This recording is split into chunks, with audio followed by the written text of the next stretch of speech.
Mariner Books and HarperAudio present The Hidden Life of Cecily Larson, a novel by Ellen Baker, performed by Cassandra Campbell.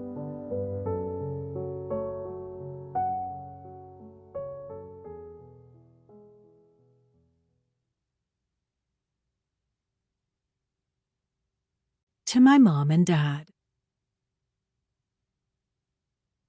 Prologue. Madeline. November 1924, Chicago. Joe Teague said he would marry her, but he didn't want some other man's brat hanging around. Though Joe Teague would love Cecily, Madeline just knew. He'd refused even to meet her. "This is a whirlwind, darling," he'd told Madeline. "Get caught up in it or get tossed." Now Cecily's little hand was hot and sticky in hers, as Madeline, clutching in her other hand a small suitcase packed with Cecily's extra dress, 3 little pairs of clean underwear, let anyone say Cecily didn't come from people who loved her, led her up the walk toward the imposing brick mansion. It had taken an hour and a half and 4 buses to get here, but the place looked as nice as Rosie from the dance hall had promised. 4 stories, rows and rows of windows. That was good. There would be light. Which window would be Cecily's? Madeline didn't want to cry. She didn't want to upset Cecily. Only 3 weeks ago it was when Joe Teague had pressed up too close, dance after 10-cent dance, then invited Madeline out for a late supper. He was wearing gold cufflinks and $6 shoes. She'd ordered the pork chops with mashed potatoes, sopping up the last of the gravy with a thick hunk of white bread, and he'd said he liked to see a girl with an appetite. Only 3 weeks ago, and now her life was about to change. "I'll buy you a house in Oak Park, all right?" he'd promised. "I'll take you to see the Grand Canyon."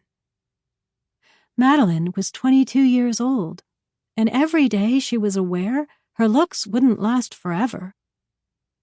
She crouched in the icy gravel drive and looked into the deep blue eyes of her daughter. Tommy's eyes. Madeline loved them. She caught one of Cecily's dark curls and twirled it around her finger. Her gloves were new, from Joe Teague. It wouldn't do for his wife-to-be to have holes in her gloves, he'd said. "Don't you want to leave this whole sad chapter of your life behind?" She straightened her daughter's wool cap, tugged at the front of the little hand-me-down coat. Oh, Joe Teague would see his mistake. Madeline would make him see. This was only temporary, today. He wasn't heartless. He was just a man. Men thought differently about things, but there were ways to set them straight. It just took a little time, and then he would welcome Cecily into their Oak Park home. They would be a family. A thin woman with gray curls poked her head out the front door of the mansion.